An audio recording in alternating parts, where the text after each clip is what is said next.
Hello and welcome to the AskALLi Self-Publishing Advice and Inspirations podcast. I am your host, Michael Ronn, joined with my lovely co-host, Sacha Black. How are you, Sacha? Hello. I'm back. I missed you last month.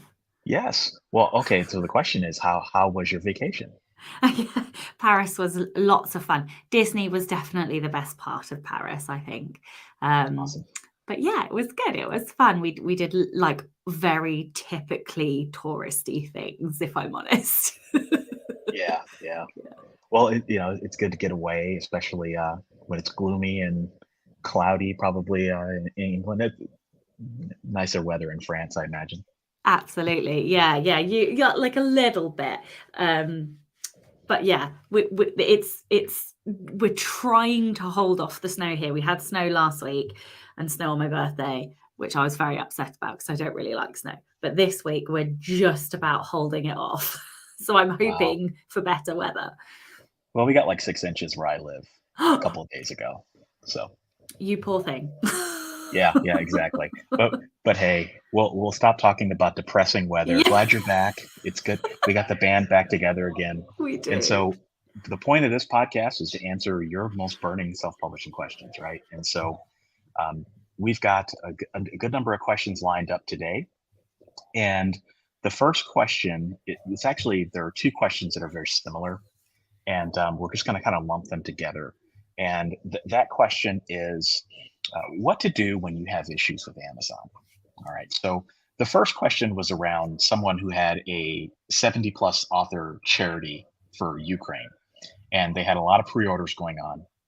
And lo and behold, whatever the circumstances were, um, their pre orders got canceled by Amazon, and they're in a position of trying to get Amazon to refund the pre-orders and restore their pre-order capability for their account. The second question was around um, some issues that happened with Amazon thinking that this person was or was not, involved in some fraudulent activity, and having some issues just getting Amazon to even respond to their questions. So, the general tenor of this question is there are going to be things that happen with Amazon. What do you do when this happens, and how do you get them to communicate with you and get your account back? You have any thoughts, Sacha? I mean, it depends whether or not you're locked out of your account. But if you're not locked out of your account, then I mean, the first instance is to always go through the contact help desk, and to submit any evidence that you've got, any evidence of ownership over things, any sort of justifications you've got, ISBN accounts, those kinds of things to prove your rights. If you're in America, you're more likely to have copyright filed. And so if you have filed copyright, you can send those things. But other than that, I'm not entirely sure. Most of the issues that I have had, I have managed to deal with inside of the Dash. I think it's different if your account's been cancelled. Right. Yeah, I mean, I think that the best thing that you can do is just continue to write them and make your case. And if you're an ally member, we do have a service where you can certainly write us in confidence and explain your issue, via our contact form. And there's no promises, but certainly we could do our best to try to advocate for your behalf, or at least try to move the situation to a resolution. I think that's a great perk of ally membership. But again, you really want to read the terms of service and just make sure that you've complied with everything that needs to be complied with, and that you continue to communicate with them and try to figure out what the root cause of the problem is. But that is certainly an option for ally members. Yeah, because 9 times out of 10, you can like, it is something very small that the user error, honestly. I've done it myself, and they give very little detail. So if you can go through a process of elimination, you can usually find the cause, and if you can correct it, they will 9 times out of 10 restore anything that was taken away. Yep. Agree. So, okay, next question is from member Sharon, and she asks, if my poems are printed in the local newspaper, does that make them previously published for other submissions or contests? So, to give some background, if you're wanting to submit your poems or short stories off to other literary magazines, magazines often have a requirement that you cannot have a story that has been previously published because they want the right to exclusively publish work in their magazine. So the question is, if it's a local newspaper that is probably not going to have a whole lot of circulation in terms of reach or people seeing it, does that count as previously published? I mean, technically, yes. As far as I'm aware, published is published, which is why you always have to be careful with giving away the first rights, the first print rights. There's a certain terminology, I can't remember quite, it's first something or other, but then First zero rights. Yeah, and then you have to look at the terms and conditions on the competitions, because sometimes they'll take second or previously submitted, but published is published. So even things like on people's blogs or websites, that is technically published. So, and it depends, if they're talking about print publications, then that wouldn't necessarily count, but you do have to be very careful because published is published. That's exactly right. That's exactly right. And I would also say that I think most magazine editors would say the same thing. They would say that, unfortunately, yes, published is published. It's the same as self-publishing it or publishing it on Patreon. Even, Patreon is also a place where you're going to be considered published when you publish work there, even though it's behind a paywall. Okay, so unfortunately, I know, Sharon, probably not the answer you wanted to hear, but we would probably consider that to be published. But when in doubt, ask the magazine editor. Yeah. All right. Okay, so the next question is, I think this is an important question. It's from June. And I'll just read the question in its entirety. And that's that Ingram Spark account holders can use each monthly promo code up to 5 times per month with an annual maximum of 50 uses per Ingram Spark account based on the anniversary date. What is the anniversary date? Is it the date that you join AskALLi, or is it the date that you join Ingram Spark? All right, so I have to caveat this question and just kind of precede it with just saying that this is just our interpretation of the Ingram Spark guidelines. I think when in doubt, go to Ingram and ask them this question. Okay, but our understanding of the anniversary date is that it is the date that you first use your Ingram Spark code.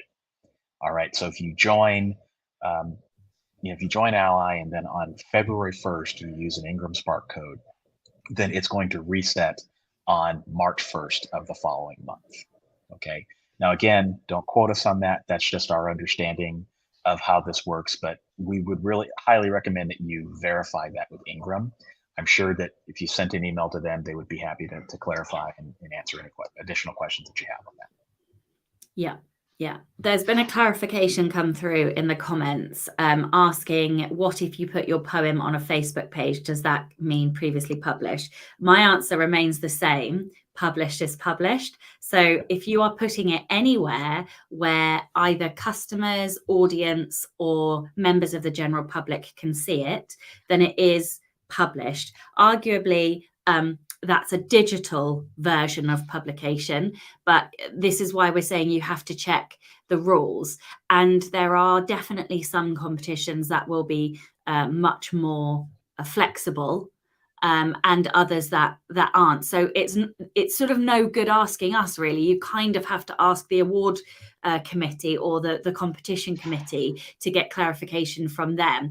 If it were me, and I were on the committee, published is published. So I know that's a tough stance to take, but published is published. And so this is why... You don't want to irritate editors, right? Because if you screw this up, your editors are not going to forgive you for it. You're going to go on a blacklist, and the community is very small. Yeah. And so you don't want to have to deal with. The one caveat I might give to that is, if you had, for example, a 50-line poem and you shared one line, I would say that would be fine, right? But if you're sharing, the whole poem, then it's published. Agree. Agree. When in doubt, I think be conservative. Yes. It's just a much better. It's better to treat it as published than to not treat it as published and then irritate or anger an editor. All right, because it's hard enough to get accepted into literary magazines, right? So you go through the process, and then all of a sudden you get accepted. Oh my gosh, it's like winning the lottery, and then oh nope, sorry, you can't actually get the poem published. It's I don't recommend it. Okay, next question is from Ben. And the question is, do you have any discounts available for Scrivener or Jutoh for drafting or formatting ebooks? Okay, so I did my due diligence and I logged into the member website, which is allianceindependentauthors.org, and I navigated to discounts and approved services and then discounts and deals because I wanted to check. And on the day that I checked, which I believe was about a week ago, we didn't have discounts for Scrivener or Jutoh. Jutoh? I think that's how you say it. Jutoh, yeah, it's Jutoh, sorry. a formatting software. Yeah. Yeah. So we didn't. But what I would say is that discounts and deals are being added and removed all of the time. So your best bet is actually on the day that you're looking for that discount or deal or wanting it, go and check, because there are things being added and removed all of the time. And so, yeah, I would just go and check. Yeah, absolutely. And that was going to be my answer. Yeah, unfortunately, don't have discounts for those at this time, but who knows? When you're listening to this, you could be listening a year, 2 years from now. Maybe there will be something. So good stuff. Okay, next question is from Barbara. Barbara asks, when I upload both my books to paper, when I upload both my paperback and ebook to Ingram Spark, I never got any reviews or never knew how reviews would come to me once I sold to bookstores. The only thing I got was a royalty. How do I get the information around reviews that are coming through my book on Ingram? Okay, so this is an interesting question because I did read this and they were also concerned that they didn't know who their books have been sold to. And unfortunately, when you don't sell direct, that is not data that you can get hold of. Amazon are the distributor and the sales platform. Therefore, the customers are Amazon's customers, not yours. The only way that you can get sales data is when you sell directly from your website. So if you sell an ebook or a paperback, you will have customer information. Now, in terms of the reviews, the only information that you're able to get is what is posted onto Amazon's site or Goodreads or any of the rest of it. So none of us know. We are all subject to the whims and fancies of all of the distributors. And so I think the real question is actually, how do you get reviews? And that is in one of a plethora of different ways. What I would recommend is that you read the free guide that AskALLi has if you are a member, or you can purchase a copy in our bookstore. But the guide is called Your First 50 Reviews. And yeah, you will get lots and lots of advice, because ultimately the way that you get reviews is to have more people read your book. There's an often quoted statistic. I don't know how true it is, because I haven't done the statistical analysis on it. But what I would say is that for every 100 sales of your books, you're likely to receive about 1 to 2 reviews. And that is something that we tend to see as a metric that people share. Of course, there are people who get more than that, but that's an average.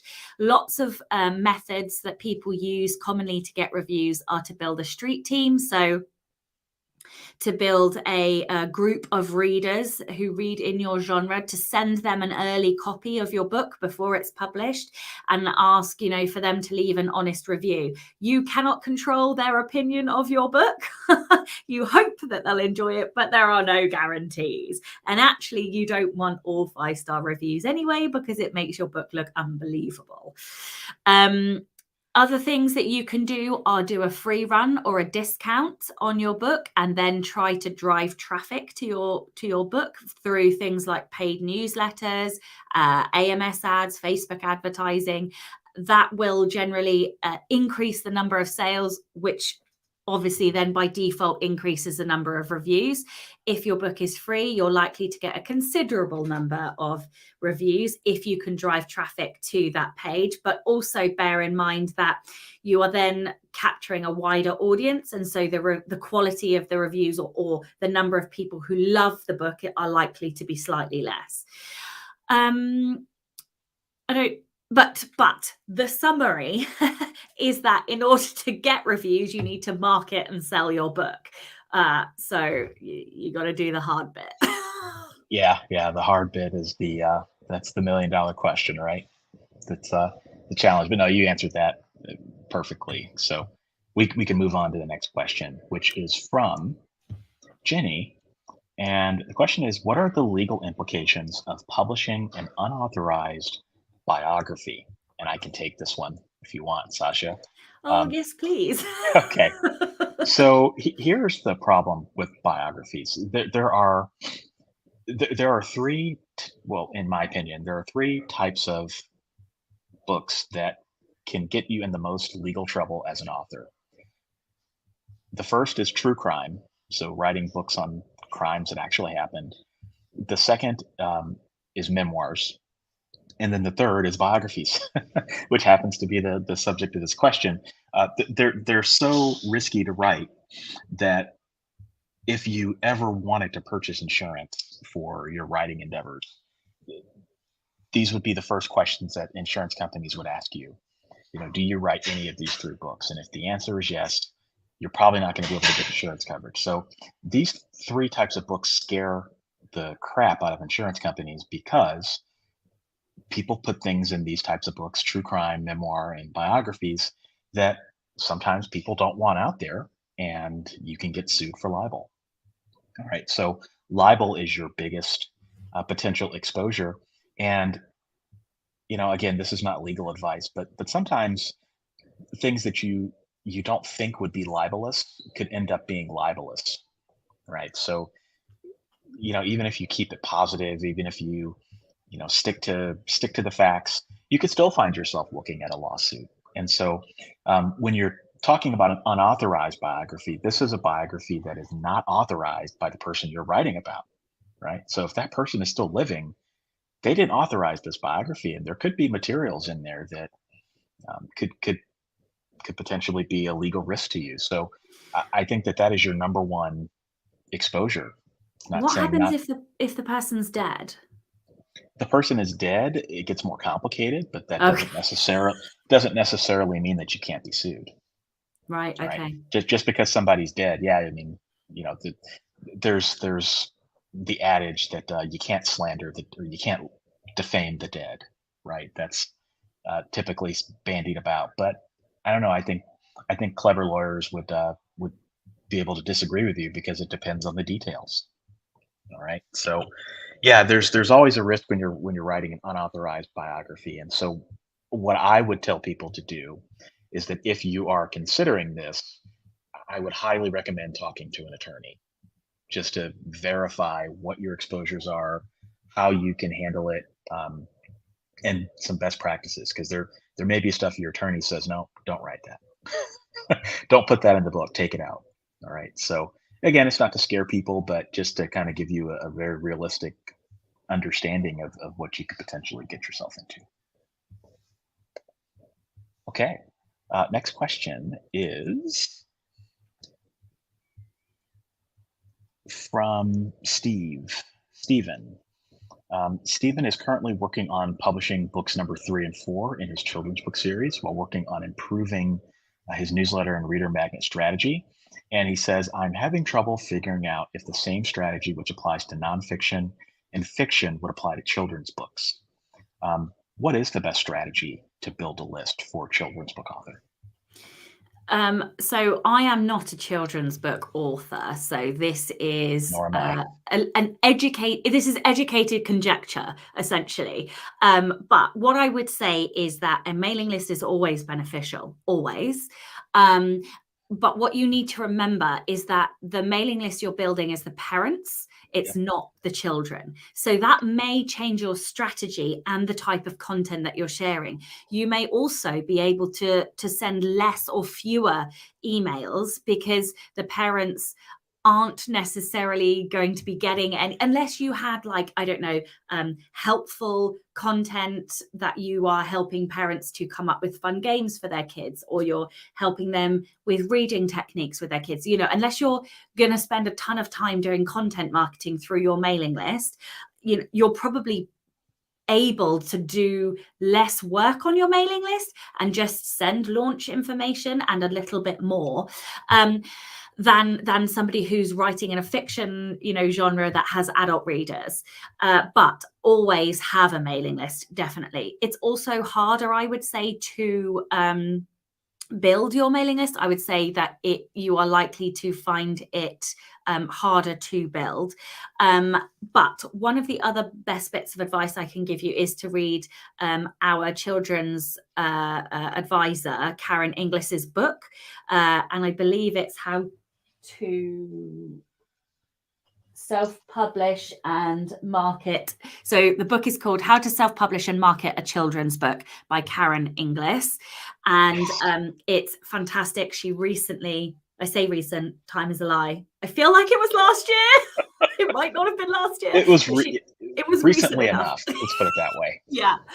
She redid a second edition, and it is a chunky book. So there is stacks of advice in there. And the official title is Self-Publishing Children's Books, AskALLi's Guide to Kitlit Publishing for Authors. That's AskALLi's Guide. Karen also has a book herself. So there's two books there that you could go and read. There's AskALLi's book and then Karen's. Karen's, individual book as well. So choose your own adventure. Yeah. Okay. Yeah, I would say the parents being the customers is the big thing, right? Yeah. That's a hard thing to get around, and I'm sure Karen has probably got some good information in her book about how to think about that. Yeah. And, if you have kids, if I were to put myself in that position, what would I sign up for? If you want strategies or ideas, what would I be willing to give my email address for? Well, it would be things like somebody who collected together, I don't know, the best children's book in particular genres or discounts and deals, So it's actually not that dissimilar to a normal mailing list, but it would be tailored to that market. So let me make it easier for you to read with your kid. That's what I would want somebody to do as a parent. If I'm going to sign up, that's the kind of thing I'm after. But you know your audience. If you write humorous children's books, maybe you're going to send parents jokes or funny things for the kids. So just think about your audience and your brand and tailor the mailing list around that. Because that's the thing you've got to do. I mean, I'm thinking of what is it? There was some commercial, or it was like it was a call to action, and whoever it was like a cartoon, but the narrator said something like, be sure to tell your parents to go to blah blah blah.com and sign up for the mailing list, because I mean the kid is going to be reading the book, so it's kind of weird, the parents are the customers, but the call to action almost has to go to the kids, right? To let the parents know that your mailing list exists, so that when you have a new book, your mom can go out and buy it, or your dad can go out and buy it. It's definitely an interesting problem. Mm-hmm. But I'm sure there's a solution, and I'm sure that Karen Inglis and some other children's authors have figured out a way around the problem. So, all right, our next question is from Vicky, and the question is: I'm thinking about offering a pre-order for my third in series via Amazon.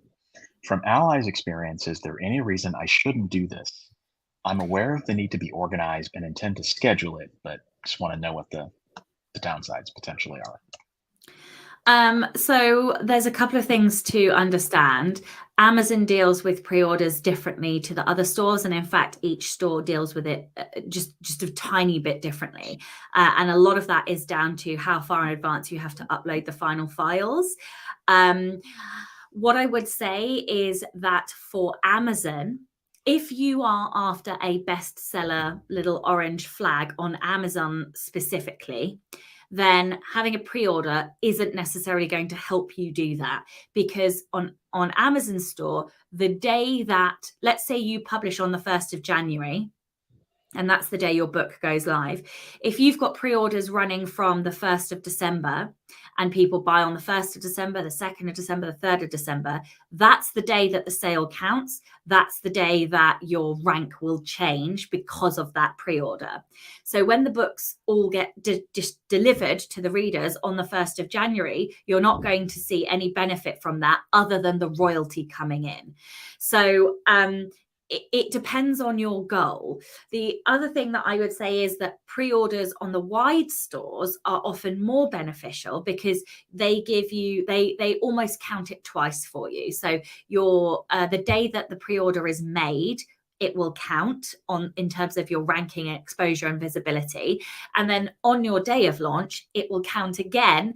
Obviously, you only receive one sale per pre-order, but in terms of your ranking, it will count again. So pre-orders are really beneficial for people who are wide and less beneficial for people on Amazon. The other thing that I would say is that added to that, if you are in Kindle Unlimited, and so you're exclusive to Amazon, then you're even less likely to be able to secure pre-orders, because people who are members of Kindle Unlimited cannot pre-order a book. They can only purchase a sale of that pre-order. So they can't borrow it in advance, and it won't deliver to their book, to their Kindle. So they only want to download on the day of launch or afterwards. So, a lot of authors who are in KU do very short pre-order periods just for those readers who aren't in Kindle Unlimited.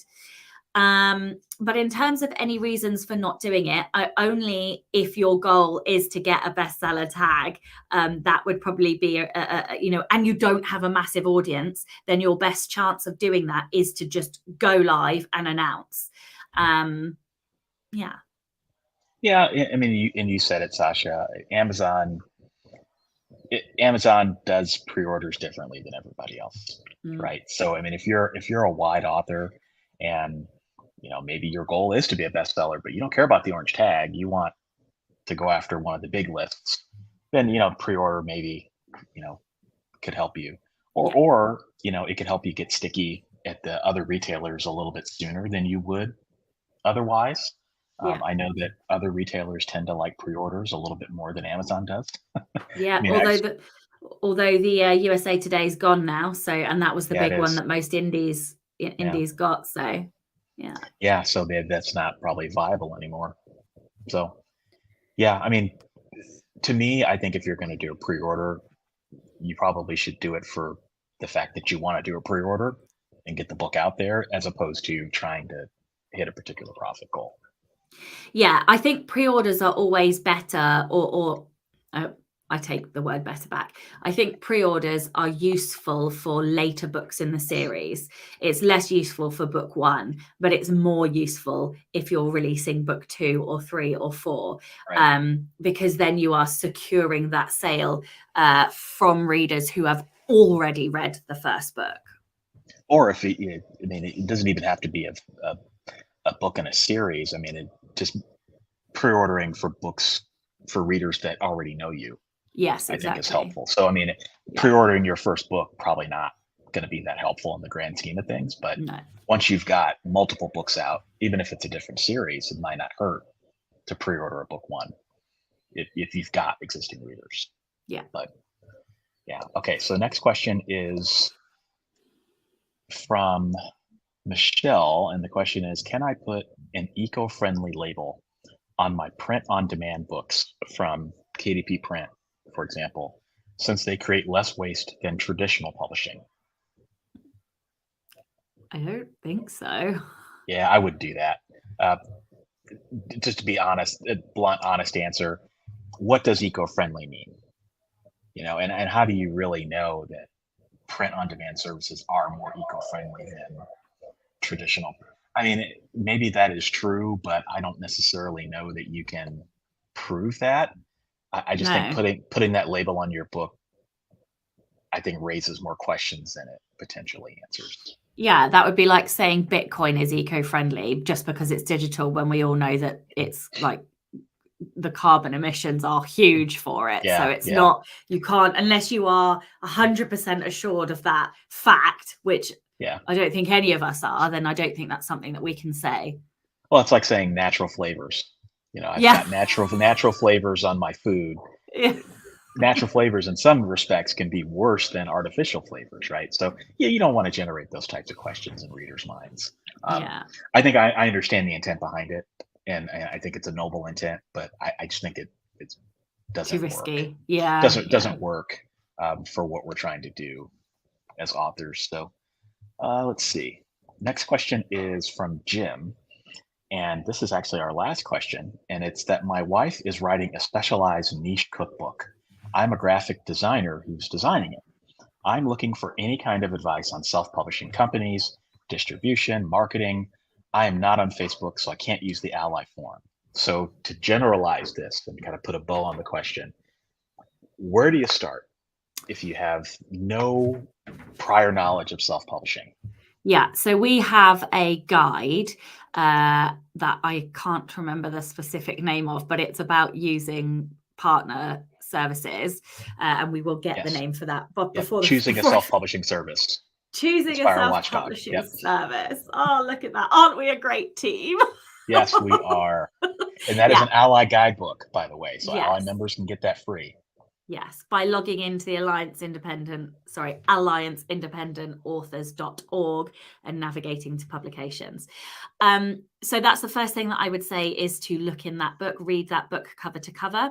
The other thing is that we have a partner directory, which again, if you log into the member site, you're able to navigate to approved services, or also the partner directory where you can search for a service. You can be assured that anybody that you find in there has been vetted by the watchdog in order to even appear on that list. So you can be assured that they are legitimate and they're not going to scam you.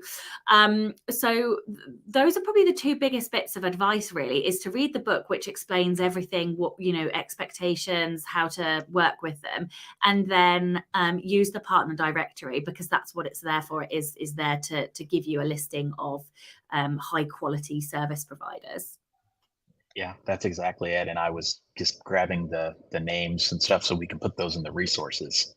But yeah, our guidebooks really should be your first port of call, because we've put those together as ways for people to develop shortcuts, right? Yeah. And I also wrote a book for AskALLi. It's another free guidebook. It's called 150 Self-Publishing Questions Answered, and that will also answer some questions that you might have about working with an editor, or what to do when you run across issues with editors, or what should the distribution decisions for your books be? Because John's book is going to teach you how to choose a self-publishing service, but what about where you publish your book? How should you price your book? These are all things that are answered in that as well. And so we'll make sure that we include links to these resources in the show notes for anybody who wants to look those up and engage with them further. Superb. All right. Well, Sacha, that's another episode. Can you believe it? I can't believe it. Yeah. So we'll be back in April to answer any other questions that folks have. But in the meantime, this has been the Self-Publishing Advice and Inspirations Member Q&A podcast, and we will be back next month. Bye. Take care, everybody.